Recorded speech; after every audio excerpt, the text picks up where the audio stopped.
Ukraine has meticulously prepared for this moment. Over many months, they have steadily worn down Russia's war machine, gradually weakening Putin's forces over time. Now, Ukraine has delivered a powerful blow. With a steel punch thrusting deep into the Russian front lines, they have carved out a scar stretching approximately 6 miles through the enemy's defensive system. This strike inflicts significant pain and humiliation on Russia, a profound embarrassment. As the Russian front tears open, Ukraine is reclaiming what rightfully belongs to it, forcing Russian troops into retreat. Capitalizing on Russia's recent loss of illegal Starlink terminals, upon which Moscow had relied heavily for everything from basic battlefield communications to mid- and long-range drone strikes, Ukraine swiftly seized the opportunity, launching attacks across 3 sectors of a front line roughly 680 miles long. Ukrainian forces expelled Russian infiltrators and recovered territories that the enemy had taken months to seize. Before diving deeper, comment number 2 if you support Ukraine, number 3 if you support Russia, and number 4 if you love peace. The statistics deliver a truly bitter after-action report for Putin. As of February 16, Ukraine had liberated more than a dozen settlements in just about 1 week and appeared to be advancing toward a key Russian defensive hub as troops pressed their pursuit. We will return to that hub shortly. Ukraine's most significant gains occurred in the Zaporizhzhia sector, where combined infantry units, drone teams, and armored transport detachments successfully recaptured 5 villages along a 19-mile combat boundary near the town of Huliaipole. Russian forces in that area were compelled to withdraw. These units had to retreat entirely across the far bank of the Huliaipole River, a river they had spent months crossing, thereby erasing the gains they had painstakingly built since last summer. This represents an enormous victory for Ukraine. Euromaidan Press provides further details, noting that Russia devoted roughly 2 months to offensives toward Oleksandrivka and Huliaipole, capturing the latter to establish a springboard for advances westward and northwestward. However, Russia's plan collapsed. Around February 8th, a timing hardly coincidental with the loss of Starlink access, advances in those directions virtually stalled. Ukraine spotted the opening and struck with thunderous force. In the Oleksandrivka sector, Ukrainian troops attacked southeastward, expelling Russian forces from the settlements of Orestopil and Oleksivka, setting the stage for further pushes toward Ternove and Berezove, according to Euromaidan Press reports. Another river emerged as a focal point here, the Yanchor. Ukrainian forces pressed hard along its course, recapturing the settlements of Yehodka, Zlahoda, Ribna, Vishneve, and Pershort-Trovneve. Currently, Euromaidan Press reports Ukraine appears to be working to liberate the settlement of Privilne in a clear effort to push Russian troops back across yet another river. A separate Ukrainian thrust occurred north of Huliaipole, directed toward the Huliaipole River mentioned earlier. Ukrainian forces effectively crossed this river while repelling the Russians, simultaneously recapturing Kosivtseve and Ternivate. A parallel assault focused on the same river saw Ukraine recover Priluki and Oleno-Kostanivka, leading to an advance toward Varvarivka, which was already partially under Ukrainian control. And the momentum did not stop there. Ukraine also launched a fierce assault into the area held by Russia's 58th Combined Arms Army. It remains unclear whether Ukraine secured any major additional settlements in this push, though they succeeded in driving Russian units back from Stepnohirsk, Lukyanivska, and Primorska, while completely halting Russian attacks along the Stepove-Pavlivka axis. If Russian offensives are stalling, that creates even more openings for future Ukrainian counterstrikes. After all, as noted earlier, Russia's halted attacks opened the gaps that produced everything observed over the past week. More gaps are emerging. Additional occupied territories face increasing threat. We described this as an embarrassment for Russia at the outset, but that description is far too mild. This is truly an apocalyptic scenario for Russian forces. Commanders who once proudly reported territorial gains to superiors must now explain how entire swaths of that ground have been lost completely. The soldiers thrown into Ukraine's meat grinder have proven as expendable as Putin treats them. Ukraine accomplished in 1 week what took Russia more than 2 months, and we will examine how they achieved it shortly. First, more numbers.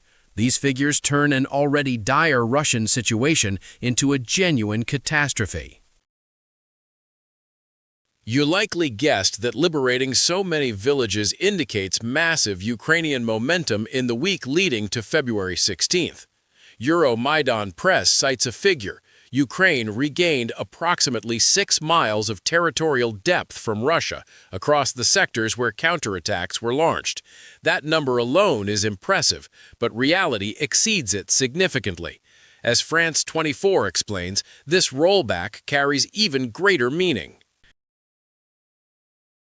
In under a week, Ukraine recaptured 201 square kilometers, about 78 square miles from Russia, marking the largest territorial gain achieved by Kyiv in roughly 2.5 years of war. The last time Ukraine reclaimed so much ground so quickly was during the summer 2023 counteroffensive, which ultimately faltered. That effort aimed to seize as much as possible. This time differs.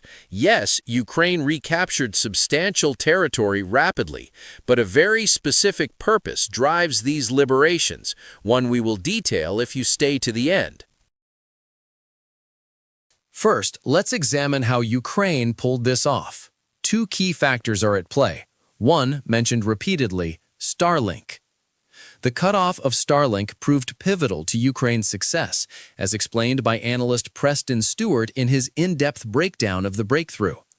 He notes other analysts observed that Russia's loss of Starlink prevented their drones from launching.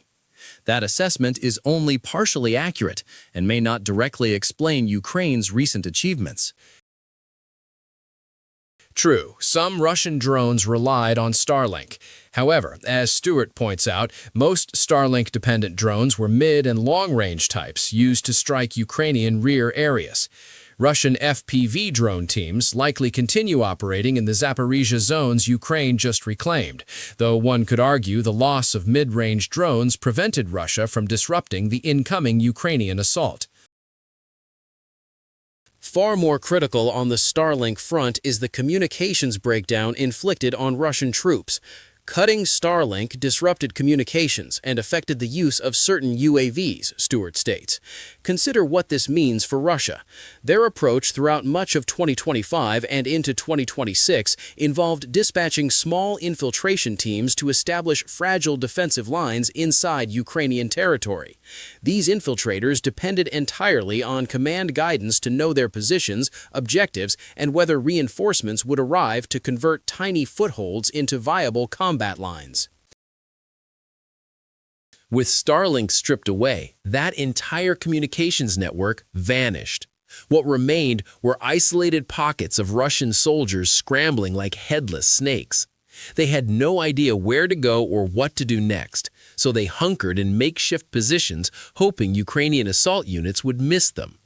That hope proved futile for the infiltrators. After all, the second major factor enabling Ukraine's outstanding counterattack was their adoption of a new strategy to counter Russian infiltration tactics. Stewart explains that Ukraine developed a fresh tactic, forming small units for search and destroy missions to eradicate infiltrators root and branch within their territory. These groups, roughly platoon-sized at 12 to 20 soldiers, Stewart confirms, thrust deep into the gray zones Russia claims to hold, wiping out every trace of infiltrators they encounter. They possess extremely detailed intelligence on the areas they enter, and they have preset objectives. Move through this line of houses, clear up to here and halt, then pause and reorganize, describes Stewart of Ukraine's approach. This systematic method proves highly effective against the infiltration groups Russia employs to assert tenuous control over territories they could barely hold before Ukraine unleashed its ferocious counterattack series. Russia has spread its forces thin across the front. Ukraine combines flexibility with stronger units to overwhelm Putin's infiltrators and reclaim ground. As one Ukrainian soldier told Army Inform, "We hunt the flag planters and eliminate them."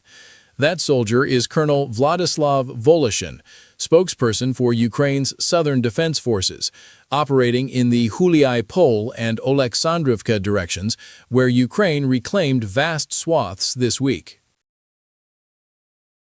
When we detect these infiltration groups, we sweep them out of the settlements, Voloshin explained, adding emphatically, "I confirm these settlements were and remain under our control. The Russians never controlled them.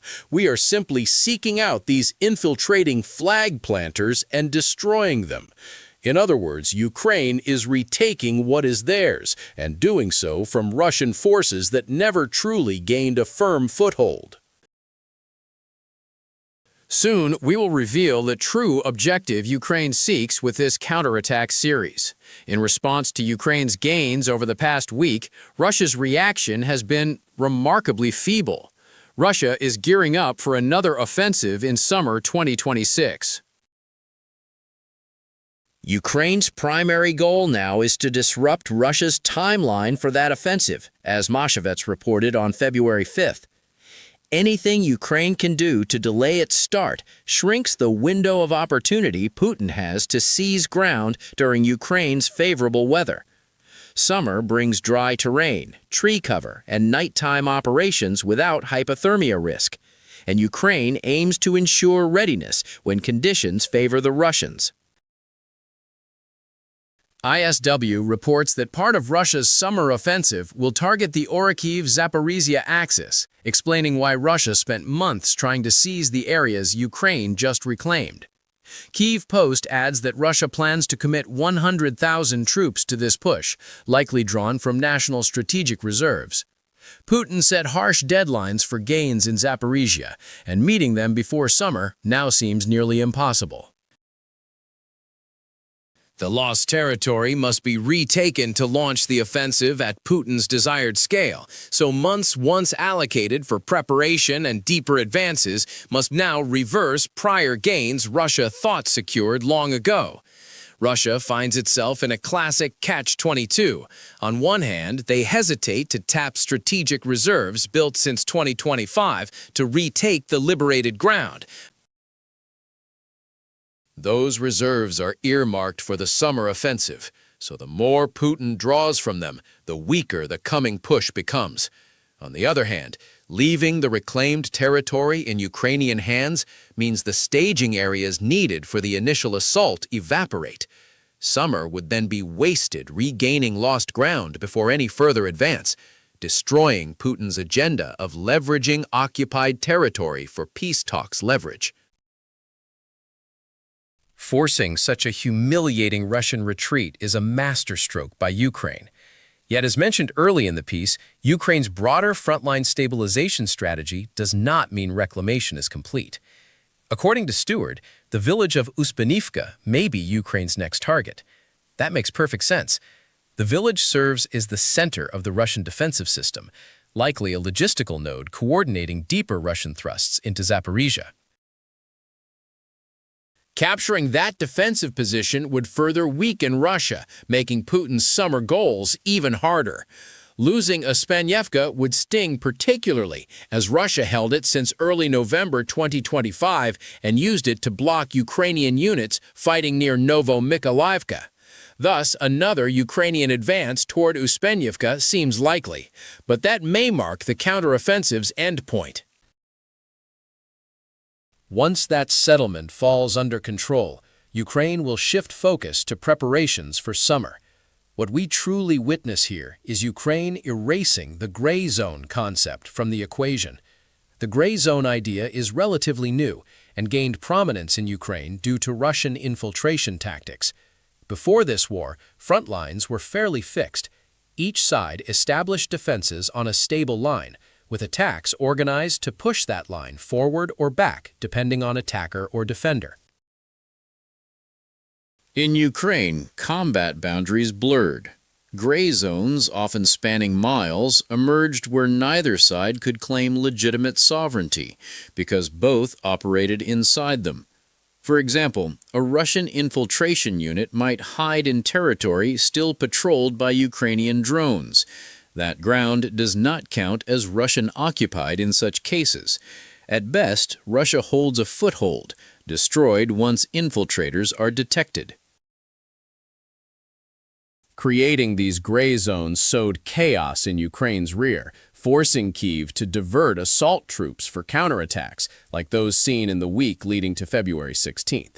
No matter how effective those counterattacks proved, Ukraine prefers avoiding gray zones altogether. They want stable front lines and full territorial control, enabling solid fortifications. That is likely what follows from Ukraine, both before and after the anticipated Uspanivka liberation. As Euronews notes, Russia already struggled to secure assembly points needed for their summer offensive. Ukraine's stunning counterattack just removed several potential ones. Now, these liberated territories will be fortified into defensive nodes capable of shredding Russian troops attempting to retake them. The net result shifts the front line farther from Zaporizhzhia city, Stewart reports. With that shift comes Ukraine's ability to strengthen existing fortifications and potentially establish kill zones in the reclaimed areas. All this will bleed Russian forces through summer, forcing them to pay dearly in blood for ground Putin and his inner circle believed they held. These kill zones, spanning the front and potentially extending up to 9 miles, will compel Russian infiltrators to wager their lives against Ukraine with every step forward. A drone is always watching. Now, Ukraine holds a network of more than a dozen settlements, and possibly more, that can become devastating kill zones, poised to tear into Russia this summer, even more brutally than Ukraine just tore through them in the Zaporizhzhia counterattack. What we see here is Ukraine's sharp strategic acumen in warfare. They liberated territory to advance a brilliant approach against Russia, leveraging drones and modern systems to inflict massive casualties. In yesterday's video, we posed a question. What is the average training time for a new Russian recruit before reaching the front line currently?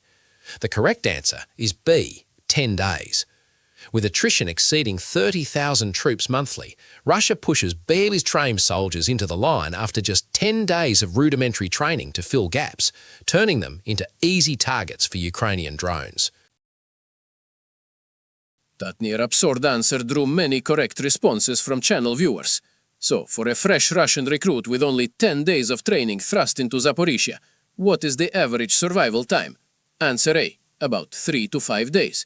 Answer B, about 2 weeks. Reply to the question in the video comments. Don't forget to comment number 2 if you support Ukraine, number 3 if you support Russia, or number 4 if you love peace.